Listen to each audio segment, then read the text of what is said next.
పరిశుద్ధుడా, ప్రేమగల తండ్రి, కృపగల దేవా, ఘనమైన శ్రేష్టమైన నామానికి మా నిండు కృతజ్ఞతలు చెల్లిస్తున్నాం. లేఖన భాగంలోని దైవ వాక్కును మేము ధ్యానిస్తుండగా, వాక్యము వెలుగులోనికి మా ప్రయాణం కొనసాగుతుండగా, భయంతో, భక్తితో, శ్రద్ధతో దేవుని మాటలు వింటూ ఉండగానే మేము స్వస్థతను, ఆరోగ్యమును, ఆశీర్వాదము, దీవెనలు పొందుకోవడానికి ప్రభువా మమ్మల్ని సిద్ధపరుస్తూ మా ఆత్మను, మా హృదయాన్ని దేవుని వైపుకు మరల్చబడి లోతైన విశ్వాసంలోనికి ప్రయాణించలాగా సహాయం చేయగలరంటూ ప్రార్థిస్తూ, చేరవచ్చిన ప్రియ కుటుంబాలను మీరు దీవించగలరంటూ శిలువ చాటున మరుగుపరచి విలువైన శ్రేష్టమైన దేవుని మాటల ద్వారా ఇవాళ ఈ సమయంలో మేమందరము ప్రత్యేకమైనటువంటి దీవెనలు పొందుకున్నటకు కృపను చూపగలరంటూ క్రీస్తునామమున వేడుకుంటున్నాము తండ్రి, ఆమేన్. దయచేసి కూర్చుందాం.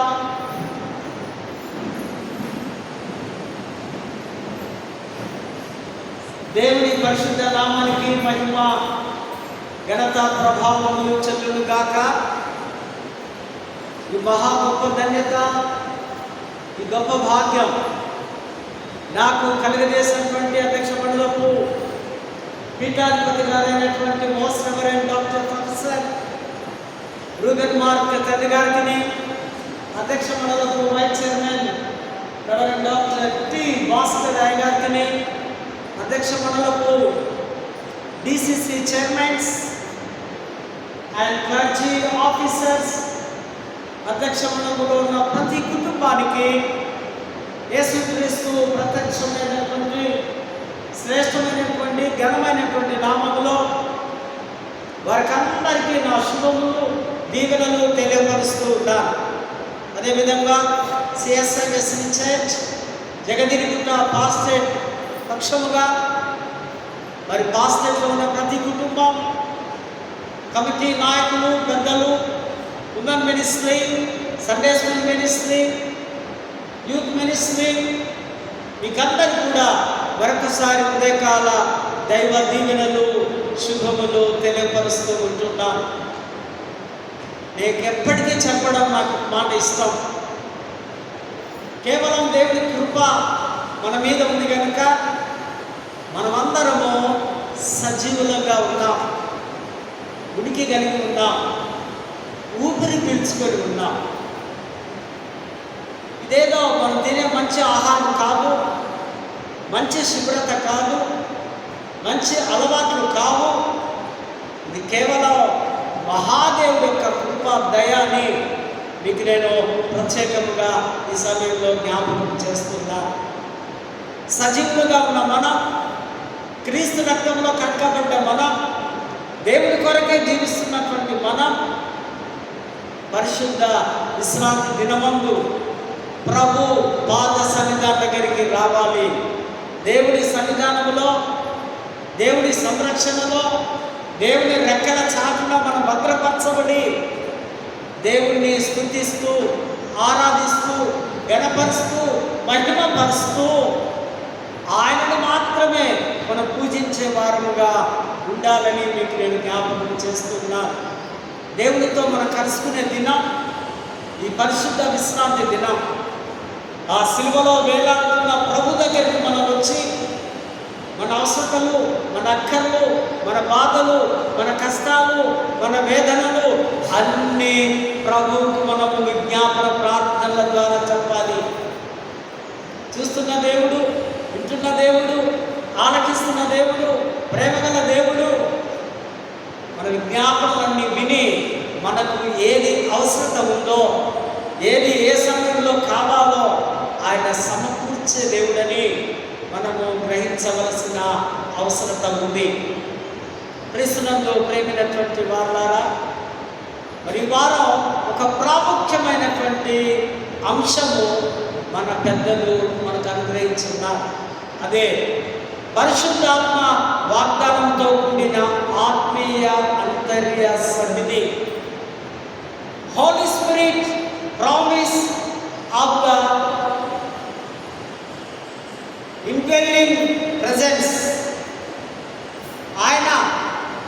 పరిశుద్ధాత్మ అనే వాగ్దానం, అంతర్యామి అనగా ఇదొక సంస్కృత వర్డ్.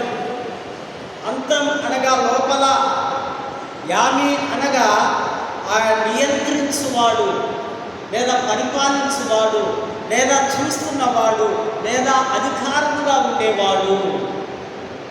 ఈ యొక్క భావాలు, ఈ అర్థాలు ఈ సంస్కృత వర్డ్లో మనకు కనిపిస్తున్నాయి.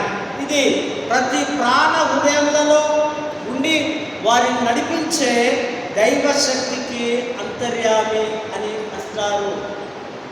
ప్రతి జీవకోటి ప్రాణకోటిలో ఆయన ఉంటూ లోపల నుంచి నివసిస్తూ మనలను పరిపాలించేవాడే ఈ అంతర్యామి అనే భావాన్ని మనం చూస్తూ ఉంటాం.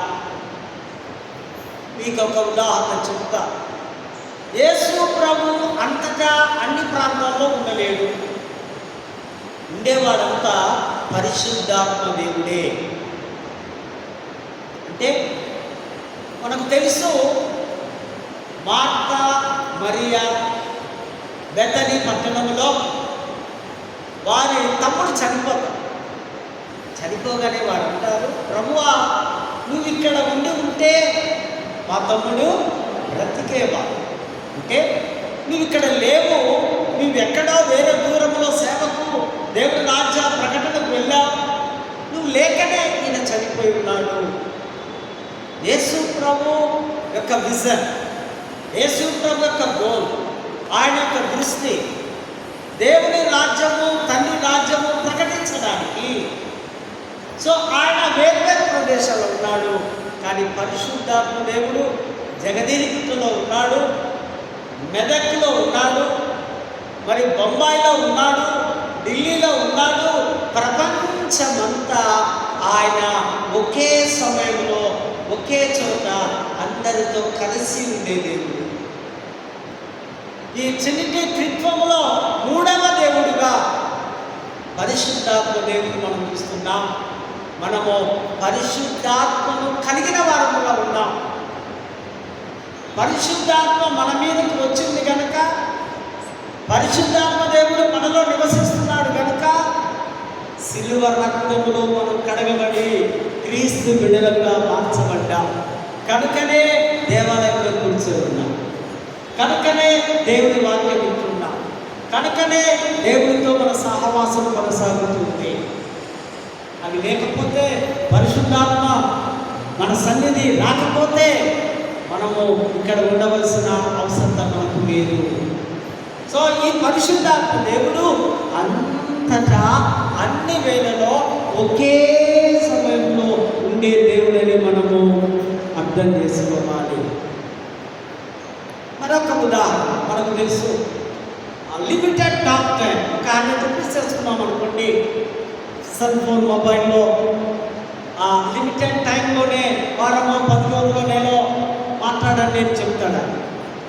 అదే మనము అన్లిమిటెడ్ అనగా ఎక్కువ పైసలు వేస్తే మన నోరు నచ్చేదాకా మనం మాట్లాడవచ్చు. దానికి అన్లిమిటెడ్. పరిశుద్ధాత్మ దేవుడు కూడా అంతే, అంతటా ఉన్నాడు, అందరిలో ఉన్నాడు, అందరితో ఉన్నాడనే సత్యాన్ని మనము అర్థం చేసుకోవాల్సిన అవసరత ఉంది. ఇది మనం నడిపించే ఒక దైవ శక్తిగా ఈ అంతర్యామి దేవుడు మనలో ఉన్నాడని మనము అర్థం చేసుకోవాలి. దేవుడు సృష్టిని చేయడం ఆరంభం మొదలు ఆ సృష్టి మరొక నూతన సృష్టి వరకు దేవుని కోరిక ఎల్లప్పుడూ తన ప్రజలతో నివాసము చేయడానికే. దేవుడి యొక్క కోరిక, దేవుడి యొక్క ఆశ తన బిడ్డలతో ఉండడానికే. From creation to new creation, God's desire has always been to dwell with his people. దేవుడి ప్రజలతో ఆయన ఉండడానికి ఆయనకి ఇష్టమైంది. సృష్టి ఆది నుంచి నూతన సృష్టి వరకు, నూతన సృష్టిని మనము ఆ ప్రకటన గ్రంథంలో చూస్తాం. క్రొత్త ఆకాశము, క్రొత్త భూమి, పాత భూమి, ఈ ఆకాశం గతించిపోతాయి. ఈ ఎస్కటాలజికల్ యుగాంతర శాస్త్రములో, ఆ చివరి యుగములో అప్పుడు దేవుడి యొక్క నూతన సృష్టిలో మనము ఉండగలము, చూడగలమని దేవుడి వాక్యం మనతో మాట్లాడుతూ ఉంది. మనలో అంతర్గీకమైనటువంటి ఈ పరిశుద్ధాత్మ దేవుని యొక్క ఉనికి, పరివర్తన, ట్రాన్స్ఫర్మేషన్, విధేయత, ఒబీడియన్స్, సహనం, కమ్యూనియన్ సాధ్యము చేస్తుంది. మనలో నివసిస్తున్న ఆ దేవుడు సంఘమును సజీవ ఆలయముగా సంరక్షించేవాడు. మనతో ఉండే దేవుడు, మన సంఘాల్లో ఉండే దేవుడు, మన శరీరాల్లో ఉండే దేవుడు, ప్రతినిత్యము మనం కాపాడుతున్నవాడు ఆ పరిశుద్ధాత్మ దేవుడని మనం జ్ఞాపకం చేసుకోవాలి. ఏమేలు గ్రంథం 2వ అధ్యాయము 28-29లో అంత్య దినములలో నా పరిశుద్ధాత్మను మీ వృద్ధుల మీదకి, మీ యవనస్తుల మీదకి, మీ కుమార్తెలు, మీ కుమారులు, మీ దాసులు, మన పనికత్తలు, వారందరి మీదకి నా ఆత్మను కుమ్మరించునని ప్రవక్త ద్వారా దేవుడు మాట్లాడుతూ ఉన్నాడు. ఆ ప్రవచనాలు అపోస్తల కార్యములు 2వ అధ్యాయంలో నెరవేర్చబడి ఉన్నాయి. వారందరూ మేడగదిలో 120 మంది కూర్చొని ఏం చేస్తున్నారు? ప్రార్థన చేస్తున్నారు. దేని కొరకు? పరిశుద్ధాత్మ కొరకు. పరిశుద్ధాత్మ దిగి రమ్ము, పరిశుద్ధాత్మ ఒక్కొక్కరిని వచ్చి మమ్మల్ని టచ్ చేయి, మమ్మల్ని తాకు, మాలోనికి రా. ప్రార్థన ద్వారానే ఇది సాధ్యమవుతుంది. బాప్తిజం తీసుకుంటే కాదు, కన్ఫర్మేషన్ తీసుకుంటే కాదు, గుడికి వస్తే కాదు, కానుకలిస్తే కాదు. నీవు వ్యక్తిగతముగా నీ దేవునితో ప్రార్థన చేయాలి. ప్రభువా, నా మీదకి నీ ఆత్మను పంపించు. ఎప్పుడైతే ఆ శిష్యులు ఆ పరిశుద్ధాత్మను పొందుకున్నారో వారు లోకమును తల్లకిందులు చేసేంత గొప్పవారిగా దేవుడు వారు మార్చారు.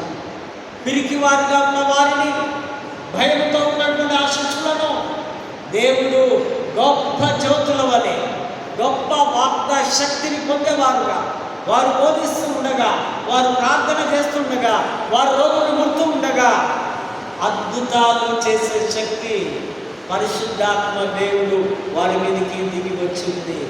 ఏవేలు ప్రవక్త ప్రవచించారు.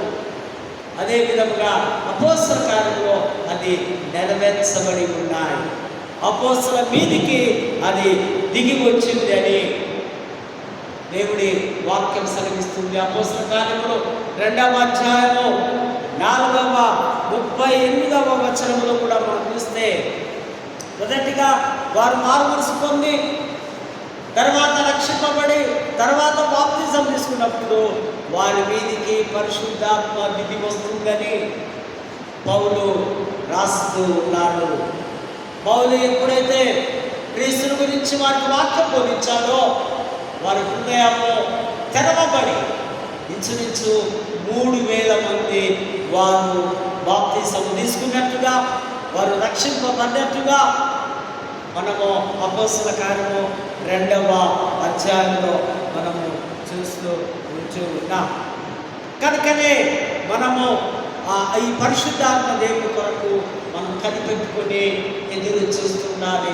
ఆయన ప్రతినిత్యము మన హృదయంలో నివాసము చేయాలి. చదవబడిన లేఖన భాగాల్లో ఫస్ట్ లెసన్లో మనం గమనించినట్లయితే ఇక్కడ రాస్తున్నాడు, ప్రవక్త ఆ ఇజ్రాయెల్ ప్రజలందరూ అక్కడ ఉన్నటువంటి అధికారుల ద్వారా, అక్కడ ఉన్నటువంటి బలవంతుల ద్వారా మోసగించబడి అన్యాయంగా వారు దోచుకున్నటువంటి ఆ పరిస్థితుల్లో ప్రవక్త వారి గురించి రాస్తూ ఉంటున్నారు. న్యాయము తిరిగి వస్తుంది. Justice shall return. న్యాయము తిరిగి మీ మధ్యలోనికి వస్తుంది. న్యాయవంతుడైన దేవుడు మళ్ళీ వస్తున్నాడు, న్యాయమూర్తికి వస్తున్నాడు. మీరు ఎలాంటి భయము, బాధలు పొందవలసిన అవసరత లేదు. న్యాయం అనే పదం నూతన నిబంధన భాగంలో చూస్తే నీతి అని తర్జుమా చేశారు. నీతి అంటే అర్థం, నీతి అంటే ఒక మాటలో ఏంటో చెప్పండి. నీతి అనగా యేసును ఎవరు కలిగి ఉంటారో, యేసుతో ఎవరైతే ప్రయాణిస్తూ ఉంటారో, ఎవరైతే యేసు కొరకు జీవిస్తూ ఉంటారో, యేసును ధరించుకొని ఉంటారో వారు నీతిమంతులు.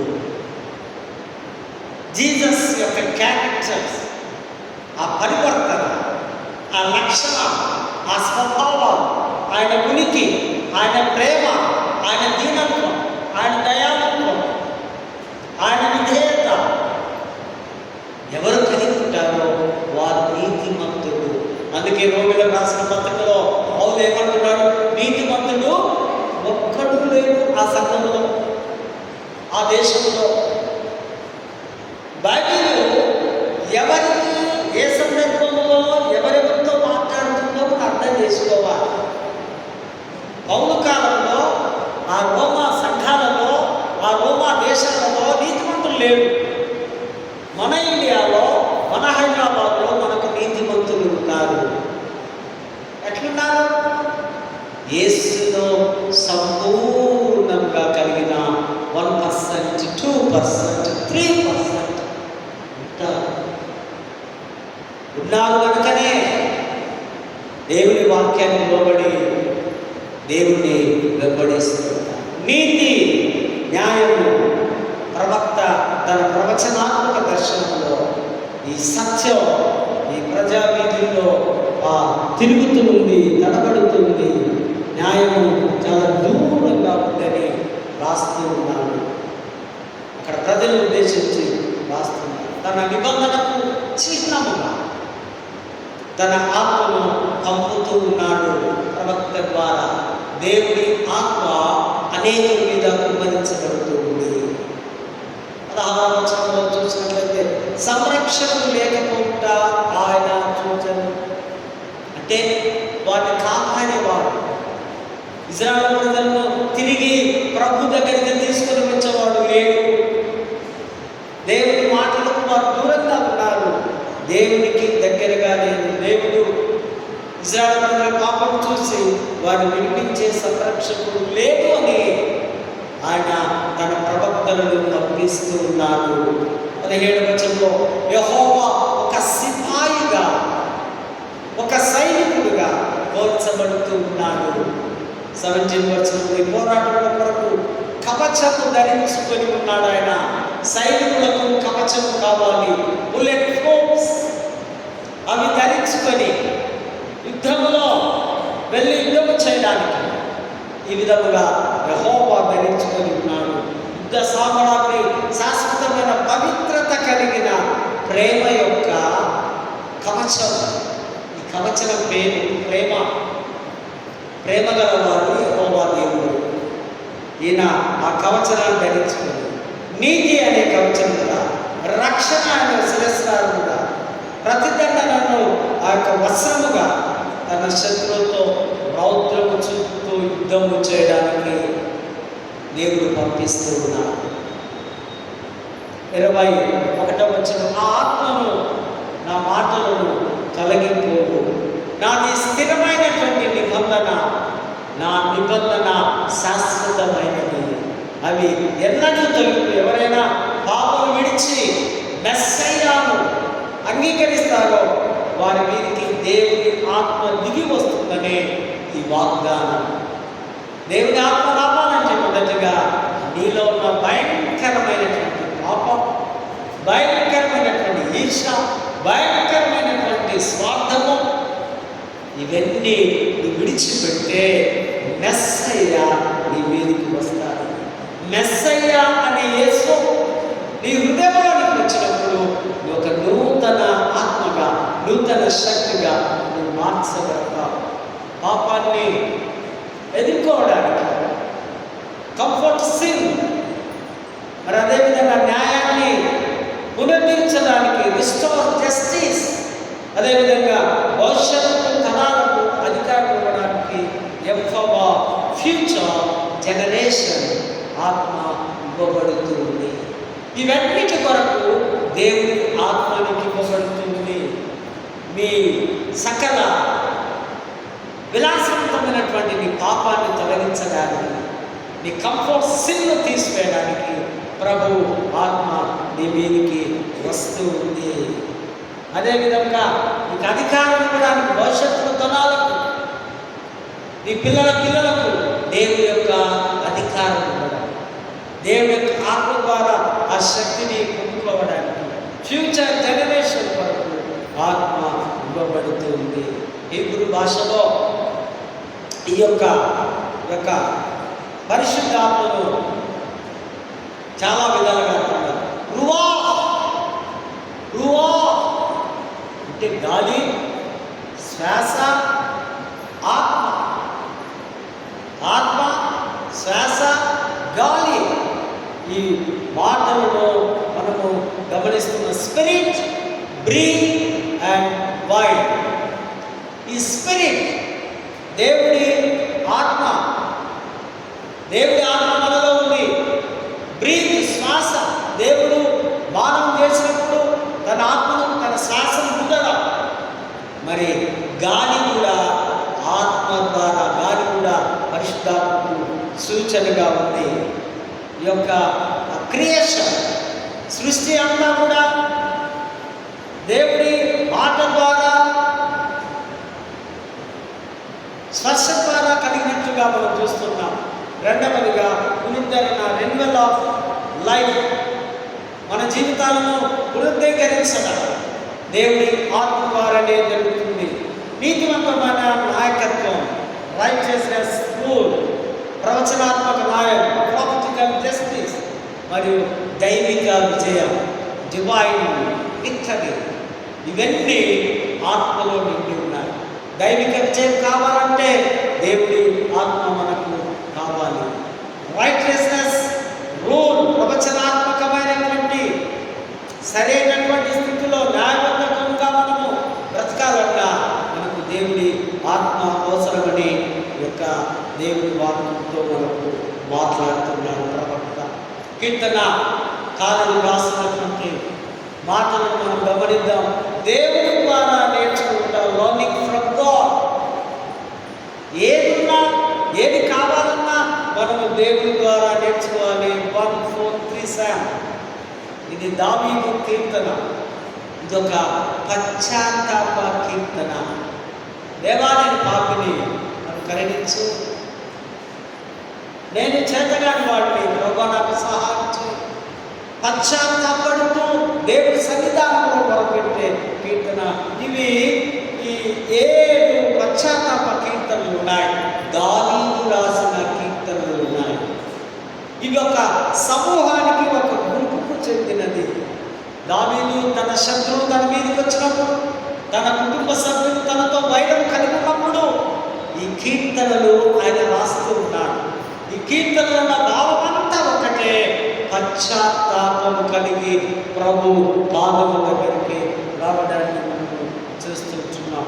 కురింగిపోయినప్పుడు దయ, మెర్సీ, మార్గదర్శకత్వం, గైడెన్స్ అండ్ విమోచన, డెలివరెన్స్ కొరకు దావీదు చేసిన ఈ ప్రార్థనలను మనం జ్ఞాపకం చేసుకుంటున్నాం.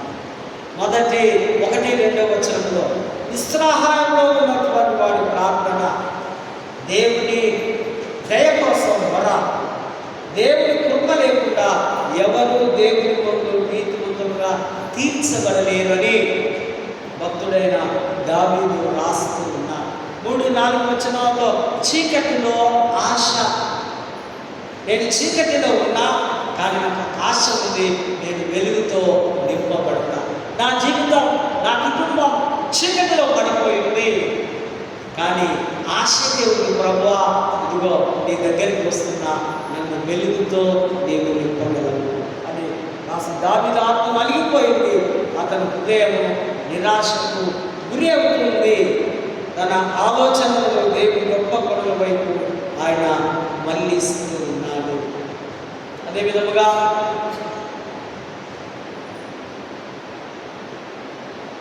పత్రికల పాఠంలో కూడా మనం చూస్తే ఏప్రిల్ రాసిన పత్రిక 10వ అధ్యాయం 8-18 వచనాలు, ఆత్మలో పరిపూర్ణత ఎదుట, పర్ఫెక్టెడ్ ఇన్ స్పిరిట్, ఆత్మలో పరిపూర్ణంగా ఎదగడం.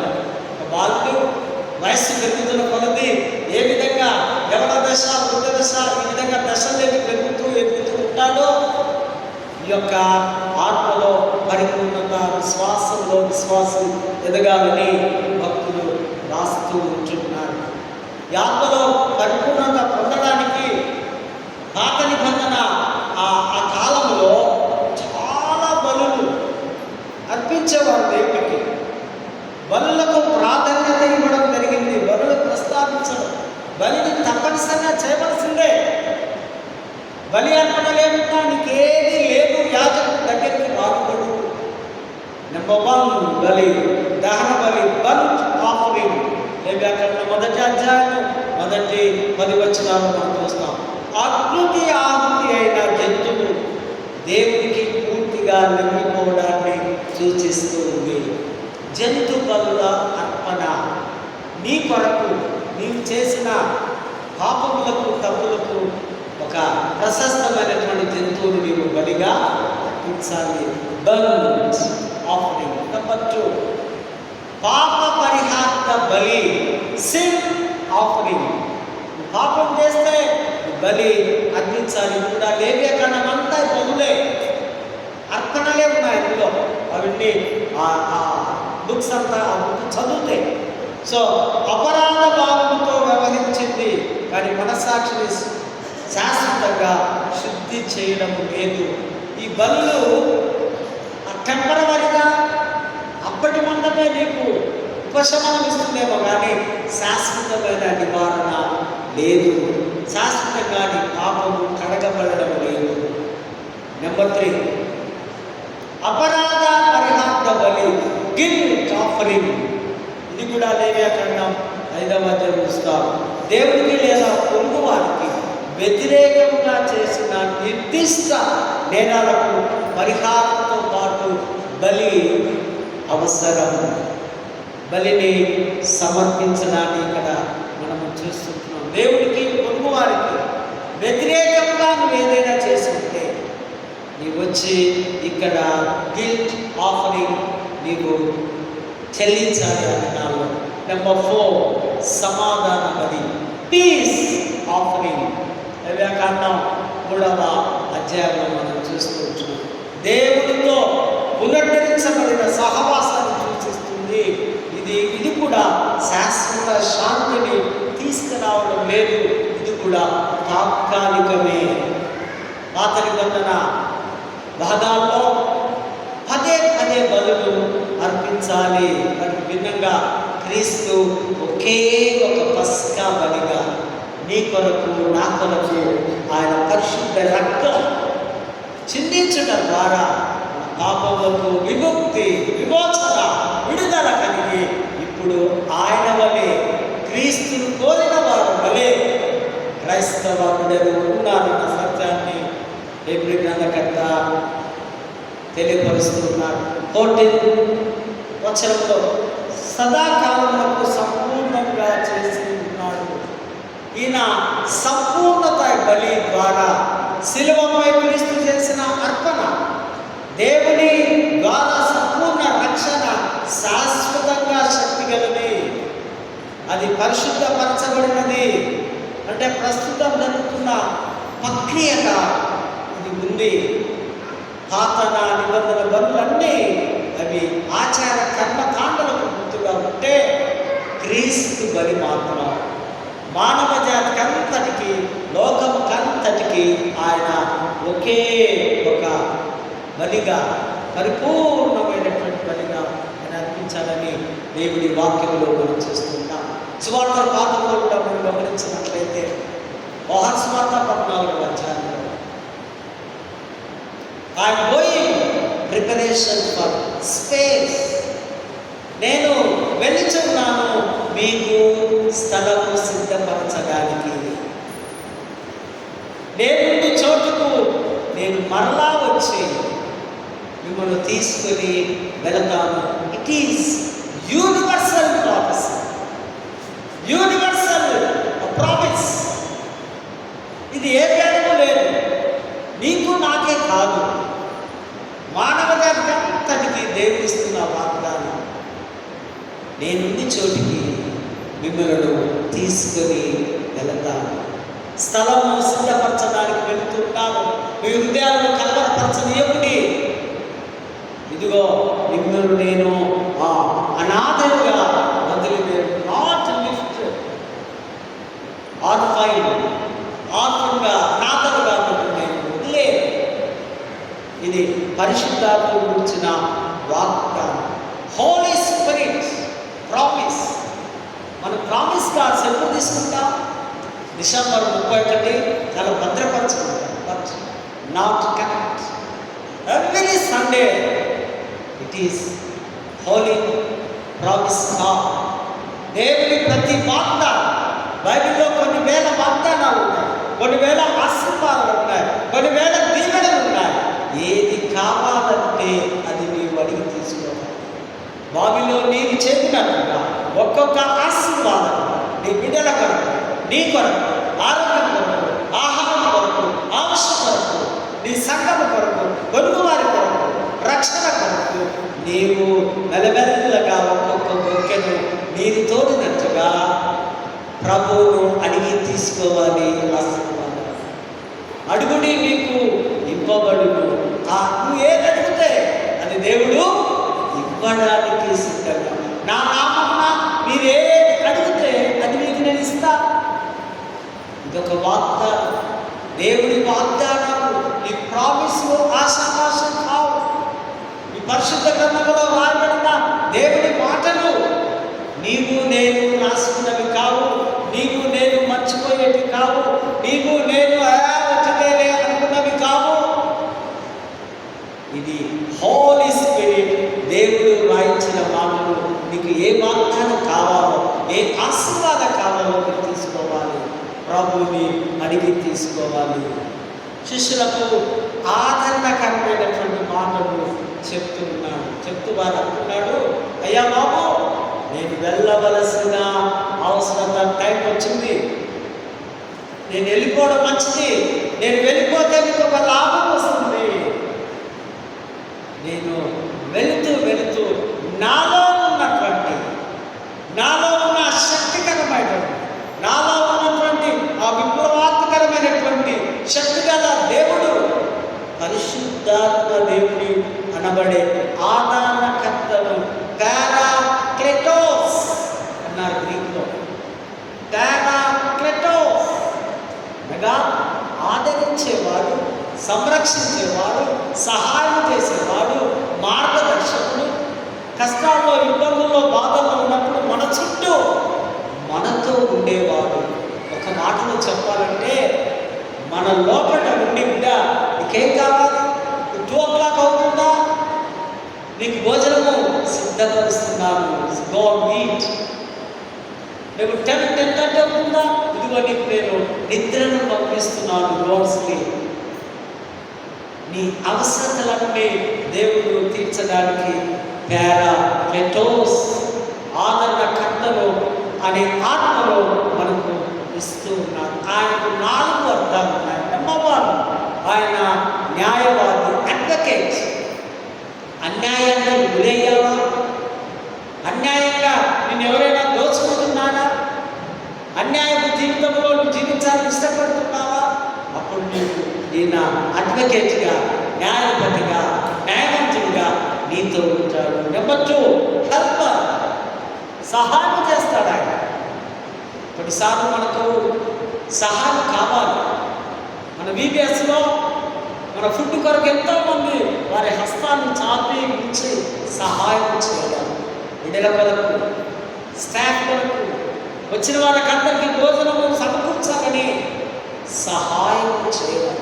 కుటుంబంలో తన తల్లిదండ్రుల బిడ్డల తల్లిదండ్రులకు, సంఘంలో ఒకరికొకరు సహాయం చేసుకోవడం. నేను హెల్పర్గా నీకు నేను ఉంటాను. 3వది, ఆదరణకర్తగా, కంఫర్టర్, నిన్ను ఆదరించడానికి, నిన్ను ఓదార్చడానికి, నిన్ను సంరక్షించడానికి. కొన్నిసార్లు మనం ఆ మెమోరీ బ్రేక్స్లో ఆదరణ కూడికలు పెట్టుకుంటాం కదా. అంటే మన ఇంట్లో ఎవరైనా పెద్దలో లేదా పిల్లలో ప్రభునందుని తెలిస్తే వారి ఇంటికి వెళ్ళి మనము ఆదరిస్తూ ఉంటాను. మరి మీరు పరలోకములో కలుసుకుంటారు, దేవుడు మీతో ఉన్నాడు అని ఆదరణకరమైనటువంటి మాటలు, కంఫర్ట్గా ఆయన మనతో ఉంటాడు, ఆదరణకర్తగా ఉంటాడని దేవుడు వాక్యం సెలవిస్తుంది. చివరిగా సలహాదారులు, కౌన్సిలర్. అన్నీ మీకు సలహాలు ఇస్తారు. మీరు చేసే ప్రతి పని మీకు ఆలోచించేది ఎవరు తెలుసా? పరిశుద్ధాత్మ దేవుడు. పరీక్షల్లో నువ్వు రాస్తున్నావు ఎగ్జామ్, అప్పుడు దేవుడు ఆ క్వశ్చన్కు ఏమేమి రాయాలో, ఒక మిషనరీవి ఒక టూల్ ఇన్స్ట్రుమెంట్ తయారు చేసేవాడు అయితే దీని తర్వాత ఇది, దీని తర్వాత నా విషయంలో సలహాలు చెప్తూ నీతో మాట్లాడేవాడు ఈ యొక్క డైరెక్ట్ క్లోజ్. ఈ ఆదరణకర్త మీతో ఉన్నాడు. విశ్వాసులకు అంటున్నాడు యేసు ప్రభు, నేను తండ్రిని వేడుకుంటున్నా, ఆదరణకర్త పంపించు. ఈయన జీవితం అంతా తండ్రితో మాటలే, ఏ పని చేసినా తండ్రికి చెప్పాలి కదా. ఒక ఎగ్జాంపుల్ చెప్పండి. లాజరు చనిపోయి 4 రోజులైంది, ఏమన్నాడు? తండ్రి అని ప్రార్థన చేసి, తండ్రి నువ్వు నా వరం వింటున్నావు, ఇదిగో లాజరు లాజరు. వెంటనే ఆయన వరం అంటే ఆయనలో ఉన్నటువంటి ఆ శక్తిని, ఆ బలాన్ని ఇక్కడ మనము చూస్తూ ఉంటున్నాం. సత్య స్వరూపమైనటువంటి దేవుడు వేడుకుంటున్నాడు. ఏది కావాలో ఈ శిష్యులకు ఇవ్వండి. ఆదరణకర్త, బలపరిచేవాడు, ఒక మంచి మిత్రుడిగా ఈ యొక్క వస్తుంది. దేవుడు క్రీస్తు మనకు తన శరీరం ఒక భాగమైనటువంటి దేవుడు మనకు గిఫ్ట్గా, ఒక బహుమానంగా ఇస్తూ ఉన్నాడు. యోహాను సువార్త 4:4 నన్ను ఆరాధించేవారు ఆత్మతోనూ సత్యముతోనూ ఆరాధించాలి. ఆ విధంగా కాకపోతే అది ఫెయిల్. నీలో ఆత్మ లేదా, సత్యం లేదా, ఫెయిల్ అయ్యావు. ఈ ఆరాధన దేవుడి దగ్గరికి రీచ్ కాదు. నువ్వు ఎంత చేసినా, పొద్దు నుంచి సాయంకాలం వరకు పాటలు పాడి చప్పట్లు కొట్టినా, నీలో ఉండాలి సత్యం, ఉండాలి సత్యమైన యేసు ఉండాలి. నేనే సత్యం ఉన్నాను, మరొకడు కాదు. సృష్టిలో ఈ ప్రపంచంలో ట్రూత్ ఏదైనా ఉంటే that is only Jesus Christ is the truth is Jesus.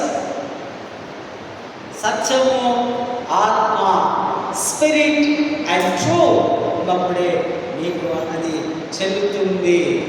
మరి 18వ వచనంలో మిమ్మల్ని అనాథలుగా విడువను, మీ యొద్దకు ఆయనను నేను పంపిస్తూ ఉన్నాను. ఒక్కోసారి మనం అనాథలం అవుతాం. ఎప్పుడవుతాం? మన తల్లిదండ్రులు లేనప్పుడు, మన బిడ్డలు మనం విడిచినప్పుడు, మన స్నేహితులు విడిచినప్పుడు, సంఘము మనం విడిచినప్పుడు, ఏ దిక్కు లేనప్పుడు, ఏ ఆస్తి లేనప్పుడు, తినడానికి ఏమీ లేనప్పుడు ఏమనిపిస్తుంది మనకు? మనము అనాథలముగా, ఏమీ లేని వారుగా ఉంటాం. But Jesus says you are not orphaned. నీవు అనాథము కావు, నీతో నేను ఉంటాను సదాకాలం, ఆల్వేస్ విత్ యూ. నేను ఎప్పటికీ నిలిచి ఉండేవాడు, నేను సదాకాలం జీవించేవాడు. ఐఎమ్ లివింగ్ గాడ్, నేను బ్రతికే దేవుడు కనుక మీరు కూడా బ్రతుకుతారని దేవుడు వాక్యం సెలవిస్తుంది. చివరిగా 21వ వచనంలో నా ఆజ్ఞలను అనుసరించి వాటిని గైకొనేవాడు. ఎవరి ఆజ్ఞలకు లోబడాలి? కొన్నిసార్లు మనం చిన్నగా ఉన్నప్పుడు, పిల్లలుగా ఉన్నప్పుడు, ఇంటర్మీడియట్ వరకు అనుకుంటా తల్లిదండ్రుల మాట ఆజ్ఞలకు లోబడతాం. అదే డిగ్రీ, పీజీ లెవెల్ అండ్ ఒక ఎంప్లాయ్మెంట్గా ఒక పెద్ద స్థాయిలో నెలకు 50-60 లక్షలు సంపాదించామనుకో, అప్పుడు కొంచెం మనలో, మన పిల్లల్లో ఒకలాంటి స్వభావం, ఒకలాంటి మనసు వస్తుంది. అంటే లోబడే తత్వం. బిడ్డ స్మార్ట్ మైండ్, ఇది కరెక్ట్ కాదని బాగా ఏంటంటే నీకు తెలియదు, లేదు మమ్మీ నీకు తెలియదు, ఇది రైట్, ఇది నాకు తెలుసు. నా ఆజ్ఞలను గైకొనాలి. మీ పేరెంట్స్ ఆజ్ఞలను లోబడకపోవచ్చు, దేవుడికి మాత్రం నీకు దేవుడు కలిగి ఆజ్ఞలు గైకుంటే అని అన్నాడు, నీతో నేను ఉంటా, సదాకాలం ఉంటా, నీతో ఉండడమే కాదు నేను ఉండి చోటుకు నిన్ను తీసుకొని వెళ్తా. ఎక్కడున్నాడు యేసయ్య? యేసయ్య పరలోకంలో తండ్రి కుడి చేతి వైపున కూర్చున్నాడు. క్రీస్తునందు ప్రేమైనటువంటి ఈ అంతర్యామైనటువంటి గాడ్, ఈ హోలీ స్పిరిట్ అనే గాడ్, ఈ అన్ని వేళలా అంతటా అందరిలో ఉన్న ఈ హోలీ స్పిరిట్ అనే గాడ్, ఈయనతో మనం కలిసి ప్రయాణం చేయాలి. కొన్ని సంవత్సరాలు ఈ లోకంలో మనం జీవించినంత వరకు మనకు ఆయన జీపీఎస్, ఆ గూగుల్ మ్యాప్ ఆయన పెట్టుకొనే మనము పరలోకానికి రీచ్ కావాలి. అదే మన గోల్. అవును, అదే నా గురి, అదే నా చూపు, అదే నా ఆశ, అదే నా పరుగు, అదే. ఎక్కడ యేసు ఉంటే అక్కడికి నేను పరిగెత్తుతా, ఎక్కడ లోకం ఉంటే అక్కడికి నేను పరిగెత్తుతా అని చెప్పకండి. లోకము శాశ్వతమైనది కాదు, లోక అందాలు శాశ్వతమైనవి కావు, లోక భాగ్యాలు శాశ్వతమైనవి కావు. శాశ్వతమైన వాడు, ఎటర్నల్ లైఫ్ ఇచ్చేవాడు only living God Jesus, almighty God Jesus. ఆయన హత్తుకొని ఆ సిలువను చూస్తూ, సిలువలో ప్రభువా నేను కూడా నీ సిలువకు వస్తున్నాను, నేను క్రీస్తుతో నీ రక్తంతో కడగబడుతున్నాను, నన్ను సంపూర్ణంగా మార్చు, నన్ను సైతాను శోధనలో నుంచి, ఈ యొక్క భూమిలో నుంచి, ఈ పాపంలో నుంచి, ఈ చీకటిలో నుంచి నన్ను విడిపించు అని ప్రార్థించుకుంటే తప్పక దేవుని ప్రార్థన వింటాడు. మనమందరం కలిసి దేవుని బిడ్డలు కావడానికి, ఆయన వారసులు కావడానికి దేవుడు అటువంటి కృపను మనకు అనుగ్రహించుగా. ప్రార్థించు. పరిశుద్ధుడా ప్రేమ తండ్రిని వందనాలు చేస్తూ ఇంతబడిన వాక్యాన్ని మా హృదయంలో స్థిరపరచుకోవడానికి సహాయం చేస్తాం. చేరవచ్చిన ప్రియమిలందరినీ దీవించగలరు. క్రీస్తు నామమున వేడుకుంటున్నాము.